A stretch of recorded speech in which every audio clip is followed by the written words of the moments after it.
जय हिंद दोस्तों, let's study 41 में आप लोगों का स्वागत है। मैं हूं घनश्याम यादव और दोस्तों मेरे द्वारा आप लोगों को ऑल कंपटीशन से संबंधित प्रश्नों को हल कराया जा रहा है।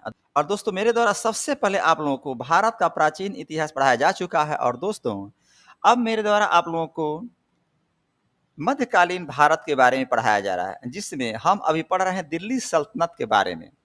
और मैंने आपको बताया था कि दिल्ली सल्तनत में 5 राजवंशों के द्वारा शासन किया गया था और वो भी जो राजवंश हुआ करते थे, अलग-अलग वंश से आते थे।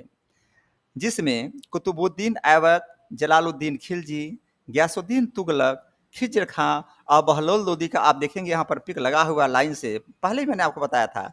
और दोस्तों पिक में क्यों लगाया था कि आप लोगों के दिमाग में पिक्चर बन जाएगी और ये बात नहीं निकलेगी पाँचों सुल्तान के बारे में और दिल्ली सल्तनत के बारे में।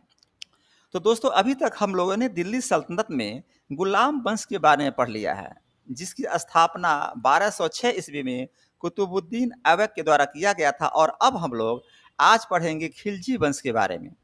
और दोस्तों खिलजी वंश की स्थापना जलालुद्दीन खिलजी के द्वारा किया गया था 1290 ईस्वी में।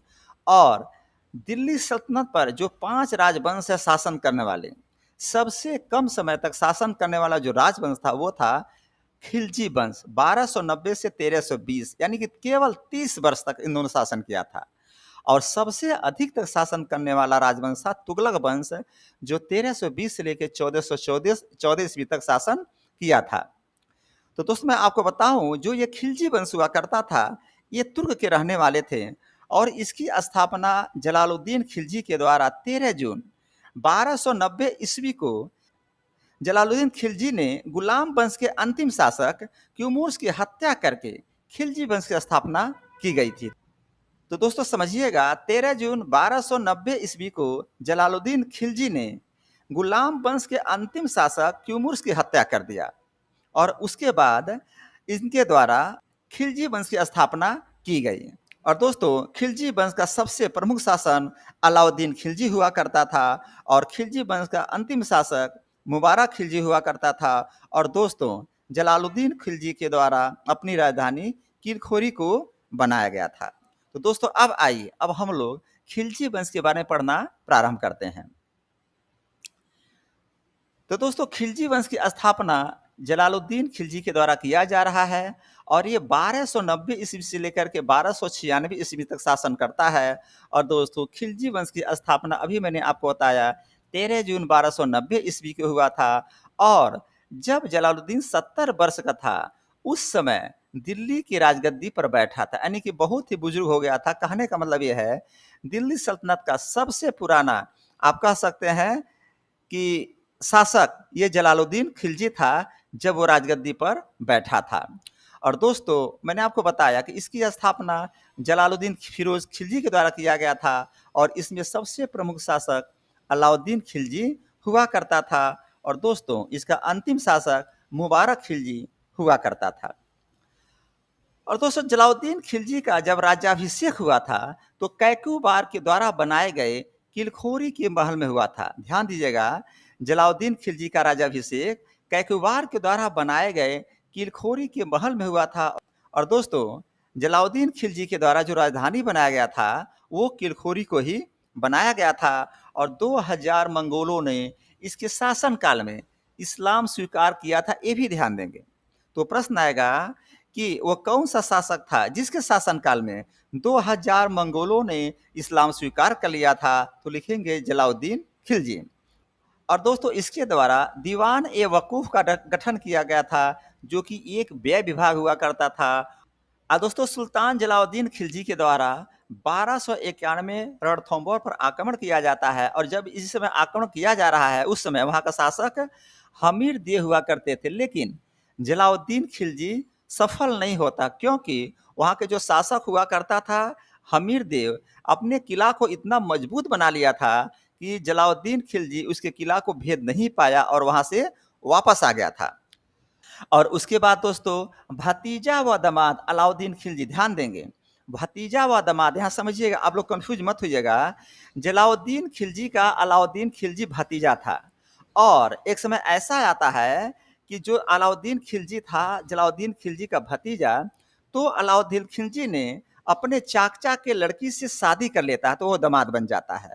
तो ध्यान दीजिएगा, यहाँ पर लिखा हुआ है, भतीजा व दामाद अलाउद्दीन खिलजी कड़मानिकपुर में 1296 ईस्वी में जलाउद्दीन की हत्या कर देता है और उसके बाद खुद शासक बन जाता है। तो दोस्तों, भतीजा व दामाद अलाउद्दीन खिलजी कड़मानिकपुर में जलाउद्दीन खिलजी का 1296 ईस्वी में हत्या कर देता है और दोस्तों खुद शासक बन जाता है। तो दोस्तों, अब हम लोग पढ़ेंगे अलाउद्दीन खिलजी के बारे में, चीज़ों की बहुत ही महत्वपूर्ण चैप्टर ये चल रहा है खिलजी वंश के बारे में। तो दोस्तों, देखेंगे अलाउद्दीन खिलजी 1296 ईस्वी से लेकर के 1316 ईस्वी तक शासन कर रहा है और 22 अक्टूबर 1296 ईस्वी में अलाउद्दीन खिलजी दिल्ली का सुल्तान बनता है। 22 अक्टूबर 1296 ईस्वी में अलाउद्दीन खिलजी दिल्ली का सुल्तान बनता है और दोस्तों, अलाउद्दीन खिलजी जलाउद्दीन खिलजी का भतीजा और दामाद दोनों था, मैंने अभी आपको ऊपर बताया। और अलाउद्दीन खिलजी का जो राज्याभिषेक हुआ था दोस्तों, वो बलबन के द्वारा बनाए गए लाल महल में हुआ था। अलाउद्दीन खिलजी का राज्याभिषेक दोस्तों बलबन के द्वारा बनाए गए लाल महल में हुआ था। और दोस्तों, अलाउद्दीन खिलजी के द्वारा उपाधियां प्राप्त की गई थी। जो पहला उपाधि था उसका नाम था सिकंदर एसानी, दूसरा नाम था यामनी उल खिलाफत नासौरी और तीसरा नाम था अमीर उल मोमिनीन। और इस पर ध्यान देंगे, जो सिकंदर एसामी है यही एग्जाम में पूछा जाता है। तीनों मत याद करेंगे, लेकिन सिकंदर एसामी किसी भी हाल में आप लोग को नहीं भूलेंगे। तो दोस्तों, अलाउद्दीन खिलजी को 3 प्रकार की उपाधियां मिली थी। सिकंदर एसामी जो सबसे महत्वपूर्ण है, यामनी उल खिलाफत नासौरी और तीसरा अमीर उल मोमिनीन। फिर आगे देखेंगे इसने कार्य किया, यानी शासन के बारे में आपको बताना चाहूंगा। अलाउद्दीन खिलजी के द्वारा आर्थिक एवं सैन्य सुधार सबसे बेहतर काम किया और इसी के कारण अलाउद्दीन खिलजी को जाना जाता है। उसके बाद दैवी राजत्व के बारे में काम किया और निरंकुश पर भी काम किया, निरंकुशवाद पे काम किया था। लेकिन ध्यान देंगे, आर्थिक एवं सैन्य सुधार के बारे में खिलजी को, यानी अलाउद्दीन खिलजी को जाना जाता है। और दोस्तों, सैन्य सुधार में क्या किया, आइए इसको देखते हैं। तो अलाउद्दीन खिलजी बहुत ही महत्वाकांक्षी आदमी हुआ करता था और इसके द्वारा साम्राज्यवाद की नीति पर काम किया गया। उसके बाद सशक्त सेना बनाया गया, अस्थायी सेना बनाया गया, नकद वेतन का व्यवस्था किया गया और हुलिया एवं दाग प्रथा पर काम किया गया था। आइए दोस्तों समझते हैं। तो दोस्तों, अलाउद्दीन खिलजी बहुत ही महत्वाकांक्षी आदमी था और इसने साम्राज्यवाद नीति पर काम किया। और साम्राज्य नीति क्या होती है आपको मैंने बताया था पहले भी, कि एक शासक का मान लीजिए 50 किलोमीटर के एरिया में उसका शासन चल रहा है और वो सोचता है कि मेरे अगल बगल जो छोटे छोटे शासक उनको जीत करके और अपना जो शासन उसके दायरा को और बढ़ा लिया जाए, यानी 50 से 60 किलोमीटर कर दिया जाए। इसी को कहते हैं साम्राज्यवाद की नीति। लेकिन समझेंगे, अगर कोई शासक, अगर कोई सुल्तान साम्राज्यवाद की नीति पे काम करेगा तो उसको एक सशक्त सेना की आवश्यकता पड़ेगी। तो इस प्रकार इसके द्वारा सशक्त सेना का गठन किया जाता है और जो सशक्त सेना की आवश्यकता पड़ेगी दोस्तों, तो उसको अस्थायी सेना ही बनाना पड़ेगा। ध्यान दीजिएगा, तो इसके द्वारा दोस्तों अस्थायी सेना बनाई जाती है। और ध्यान देंगे, इसके पहले अस्थायी सेना नहीं हुआ करती थी। इसके पहले सेना इक़्तिदारों पर निर्भर किया करती थी। हमने आपको बताया था कि इक़्तिदार क्या हुआ करते थे। उसके बाद दोस्तों नगद वेतन की व्यवस्था होगा, क्योंकि जब अस्थायी सेना का गठन करेंगे तो नगद वेतन देना पड़ेगा। और सेना को पहचानने के लिए और उनके घोड़ों को पहचानने के लिए हुलिया एवं दाग प्रथा अलाउद्दीन खिलजी के द्वारा चलाया गया था। तो हुलिया का मतलब होता है, जो सेना होते थे दोस्तों उनके चेहरे का स्केच बनाया जाता था और उसके आधार पर उनको पहचाना जाता था कि ये मेरा सेना का आदमी है। और दाग प्रथा होता था, दाग मतलब दाग देना, यानी जो घोड़ा हुआ करते थे उनको दाग दिया जाता था और उससे पहचान होती थी। दोस्तों, अलाउद्दीन खिलजी एक महत्वाकांक्षी व्यक्ति था, साम्राज्यवादी की नीति अपना रहा और साम्राज्यवादी नीति अपनाने के कारण सशक्त सेना बना रहा है। और सशक्त सेना जब बना रहा है तो उसको अस्थायी सेना बनाना पड़ रहा है और जब अस्थायी सेना बना रहा तो उसको नगद वेतन देना पड़ रहा है।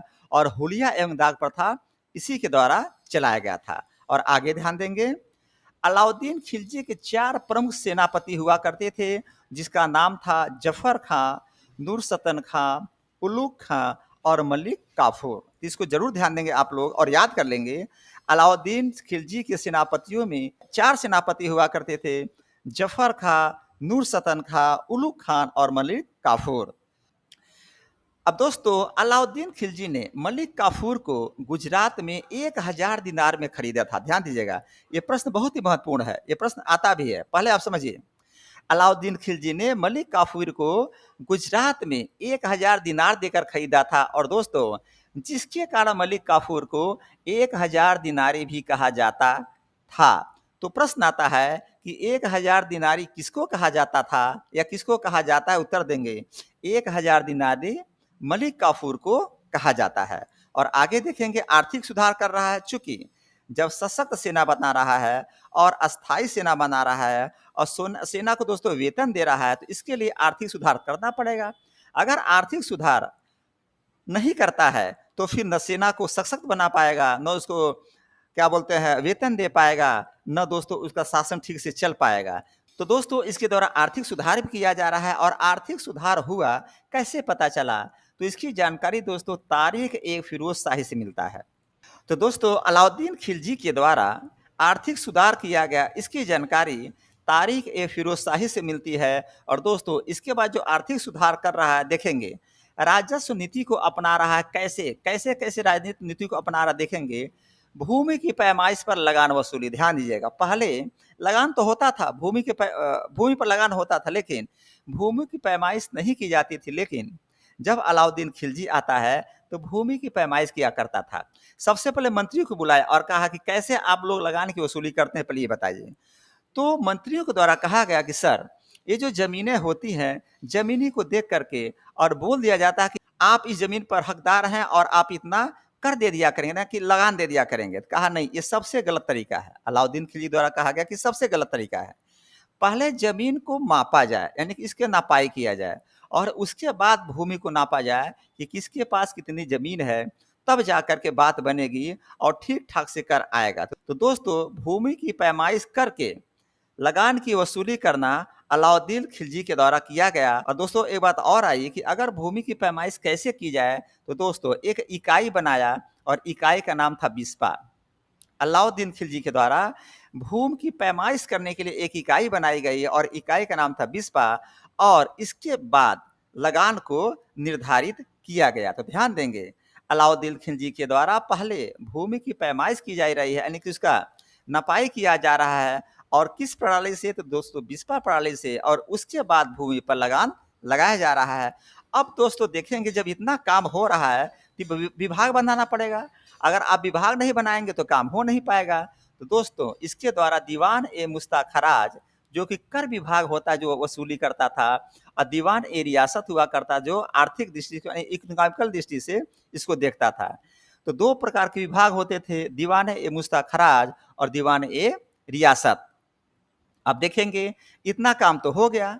अब इसके बाद क्या हो रहा है कि जब इतना काम हो गया तो बाजार मूल्य नियंत्रण व्यवस्था भी लागू करना पड़ेगा। अगर बाजार में इतना सारा काम होने के बाद कोई मान लीजिए सामान बनता है, तो उस पर जब तक मूल्य का निर्धारण नहीं किया जाएगा फिर कैसे काम बनेगा? तो दोस्तों बाजार मूल्य नियंत्रण व्यवस्था सबसे पहले अलाउद्दीन खिलजी के द्वारा लागू किया गया था। ये बहुत ही महत्वपूर्ण प्रश्न बनता है दिल्ली सल्तनत काल का। तो प्रश्न आता है दिल्ली सल्तनत काल का वह कौन सा सुल्तान था जिसके द्वारा सबसे पहले यानी प्रथम बार बाजार मूल्य नियंत्रण व्यवस्था लागू किया गया? तो उत्तर लिखेंगे अलाउद्दीन खिलजी। और दोस्तों इसने क्या किया, वस्तुओं के दाम, जो वस्तुओं के दाम होते थे राज द्वारा निर्धारित करना, ध्यान दीजिएगा, वस्तुओं के दाम राज के द्वारा निर्धारित करना, ये उसने किया। कहने का मतलब है कि मान लीजिए कि कोई अगर ब्रेड बना रहा है, ब्रेड का मैं उदाहरण इसलिए दे रहा हूँ, सुबह सुबह आलू जब उठते हैं तो चाय के साथ ब्रेड ही खाते हैं, तो आपको याद रहेगा। मान लीजिए कोई व्यक्ति ब्रेड बना रहा है और उसने कहा कि मैं अपने ब्रेड को 12 रुपए में बेचूंगा, लेकिन राज के द्वारा ये निर्धारित किया जा रहा है कि नहीं, आप इस ब्रेड को 12 रुपए में नहीं बेचेंगे, 10 रुपया में बेचेंगे। तो जो 10 रुपया में राज के द्वारा ये मूल्य निर्धारित कर दिया गया कि इस ब्रेड को बेचा जाएगा, इसी को कहते हैं बाजार मूल्य नियंत्रण व्यवस्था। तो वस्तुओं का दाम जो है राज्य के द्वारा निर्धारित किया जा रहा है, इसको कहते हैं बाजार मूल्य नियंत्रण व्यवस्था। और दोस्तों इसकी जानकारी हमें कहाँ से मिलती है? तो 3 पुस्तक है, उससे जानकारी मिलती है। पहली पुस्तक तारीख ए फिरोज शाही, दूसरी पुस्तक खजाइन उल फतूह, तीसरी पुस्तक फतूह उस सलातीन।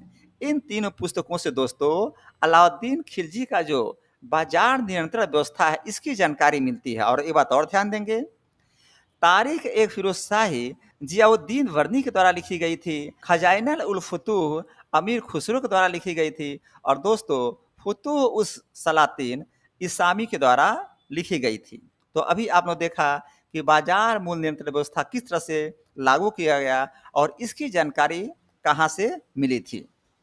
अब आगे देखेंगे कार्य प्रणाली के बारे में। इतने सारे कार्य हो रहे हैं, तो कार्य प्रणाली कुछ नियम से होना चाहिए।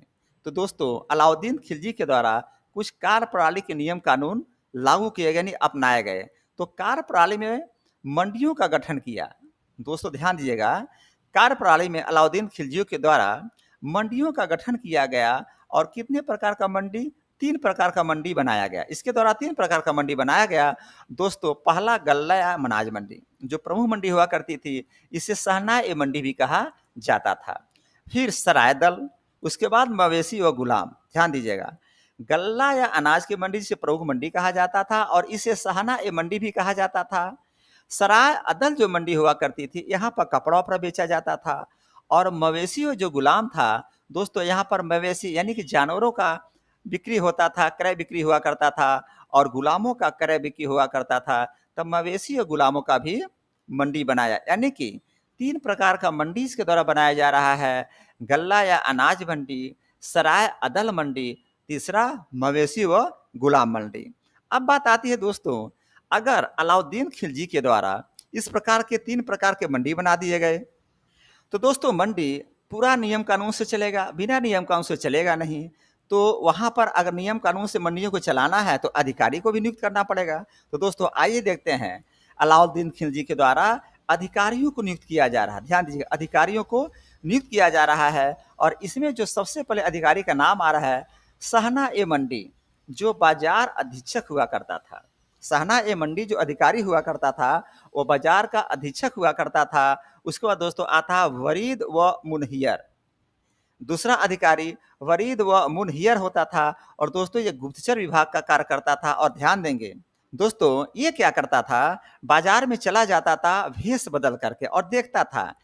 और दोस्तों देखता था बाजार में जा करके कि राज के द्वारा जो मूल्य निर्धारण किया गया, उसके आधार पर लोग अपने सामान को बेच रहे हैं या कि अपने मन से बेच रहे हैं। तो गुप्तचर के विभाग का ये काम था। और एक बात और बताऊं, अगर कोई मान लीजिए 10 रुपये का सामान था, अगर 12 रुपये में बेच दिया, अगर गुप्तचर विभाग उसको पकड़ लिया, तो इतनी कठोर वहाँ पर सजा थी, उसको मौत दंड तक दिया जाता था, यानी मृत्यु का दंड दे दिया जाता था, केवल इतना के लिए कि 10 रुपये का सामान तुमने 12 रुपये में क्यों बेचा। तो समझिएगा कितना कठिन, यानी कितना कठोर यहाँ पर नियम कानून लागू हुआ था।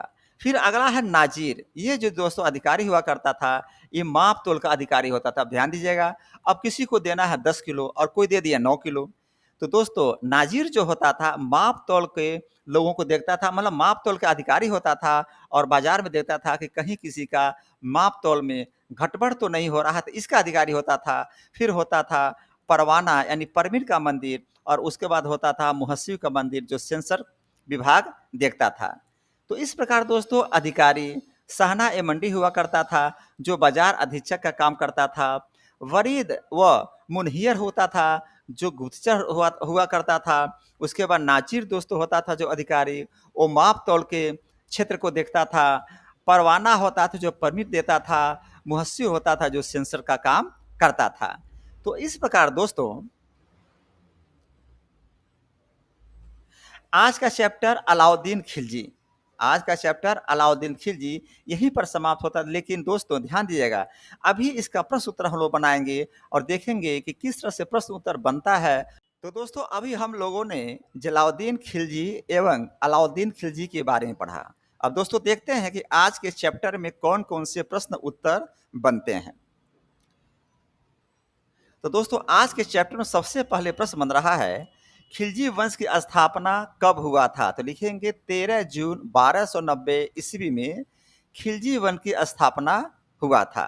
नेक्स्ट क्वेश्चन, कितने वर्ष के उम्र में जलाउद्दीन खिलजी राजगद्दी पर बैठा था। उत्तर लिखेंगे 70 वर्ष की उम्र में।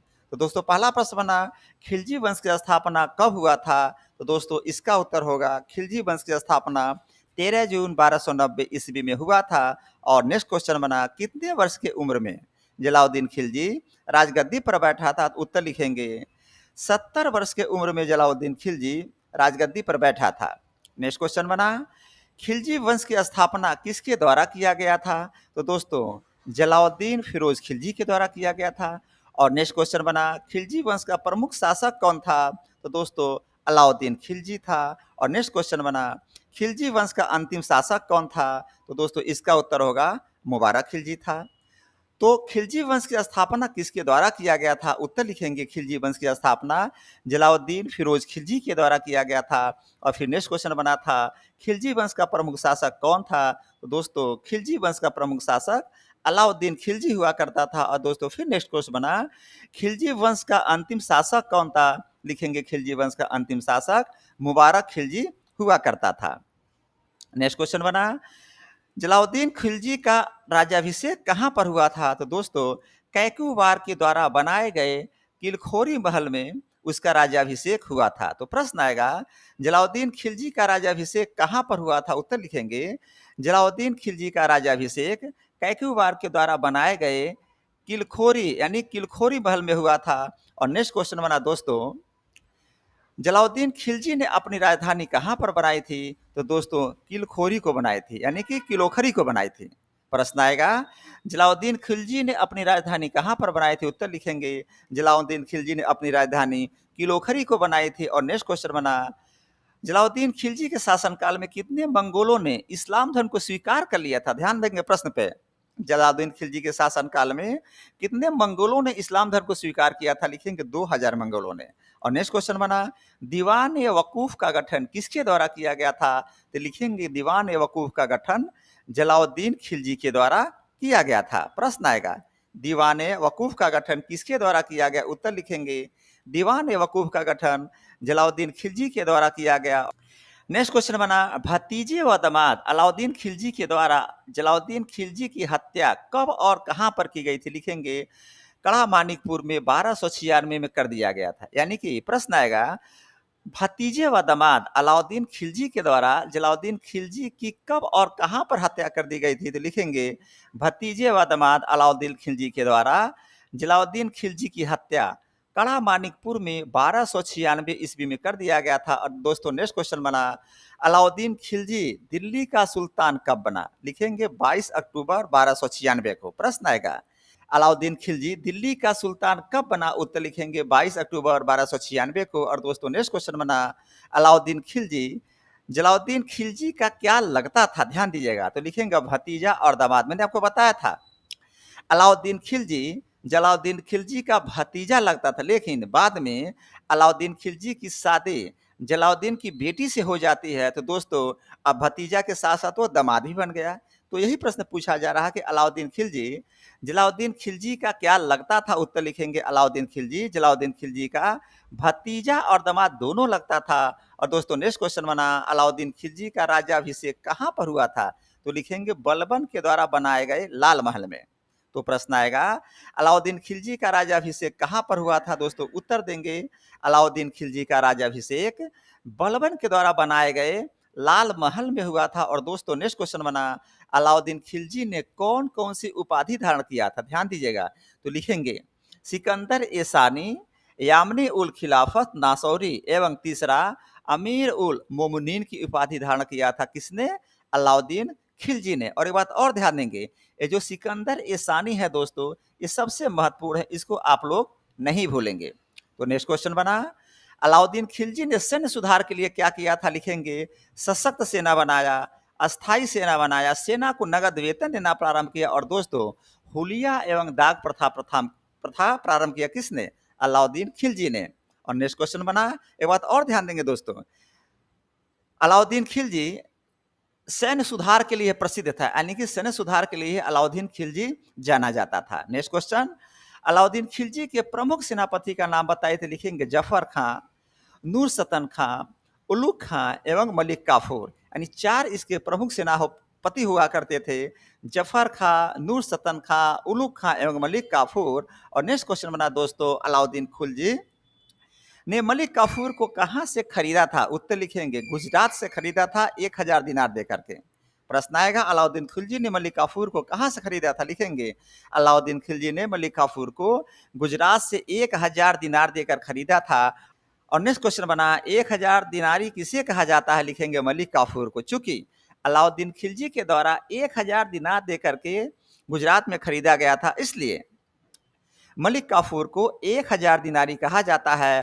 और दोस्तों नेक्स्ट क्वेश्चन बना अलाउद्दीन खिलजी ने आर्थिक सुधार किया, इसकी जानकारी कहाँ से मिलती है? तो लिखेंगे तारीख एक फिरोज शाही पुस्तक से मिलती है। तो दोस्तों अलाउद्दीन खिलजी के द्वारा आर्थिक सुधार किया गया था, इसकी जानकारी किस पुस्तक से मिलती है? ये प्रश्न पूछा जाएगा। लिखेंगे तारीख एक फिरोज शाही पुस्तक से मिलती है दोस्तों। और नेक्स्ट क्वेश्चन बना अलाउद्दीन खिलजी ने भूमि मापने के लिए किस प्रकार के प्रणाली का प्रयोग किया? लिखेंगे विस्पा नामक प्रणाली का प्रयोग किया गया था। दोस्तों इसके पहले भूमि का मापन नहीं किया जाता था, लेकिन जब अलाउद्दीन खिलजी आया दोस्तों तो भूमि को नापने लगा और विस्पा नामक प्रणाली का प्रयोग किया भूमि को नापने के लिए। तो प्रश्न यही पूछा जा रहा अलाउद्दीन खिलजी ने भूमि मापने के लिए किस प्रकार के प्रणाली का प्रयोग किया? लिखेंगे विस्पा नामक प्रणाली का प्रयोग किया था। नेक्स्ट क्वेश्चन बना अलाउद्दीन खिलजी के मुख्य विभाग कौन थे? लिखेंगे दीवान ए मुस्ताखराज, दीवान ए रियासत। नेक्स्ट क्वेश्चन बना बाजार नियंत्रण प्रणाली लागू करने वाला पहला शासक कौन बना? तो दोस्तों अलाउद्दीन खिलजी बना था। इसके पहले किसी के द्वारा बाजार नियंत्रण प्रणाली नहीं लागू किया गया था।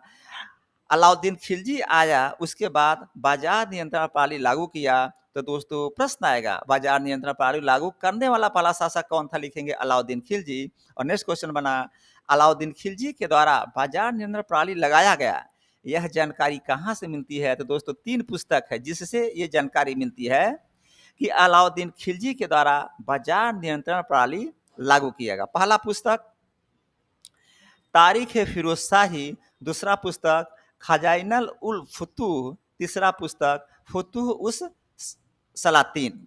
और दोस्तों तारीख ए फिरोज शाही के लेखक थे जियाउद्दीन वर्दी, खजाइनल उल फुतूह के लेखक थे अमीर खुसरो एवं फुतूह उस सलातीन के लेखक थे इसामी। इसमें दोस्तों ये जो पहला है तारीख ए फिरोज शाही, इसको आप लोग नहीं भूलेंगे। नेक्स्ट क्वेश्चन बना अलाउद्दीन खिलजी के द्वारा कितने प्रकार के मंडियों का गठन किया? ध्यान दीजिएगा अलाउद्दीन खिलजी के द्वारा कितने प्रकार के मंडियों का गठन किया गया था? तो मैंने आपको बताया था 3 प्रकार के मंडियों का गठन किया गया था। पहला गल्ला या अनाज मंडी, जो प्रमुख मंडी हुआ करता था और इसे सहना ए मंडी भी कहा जाता था।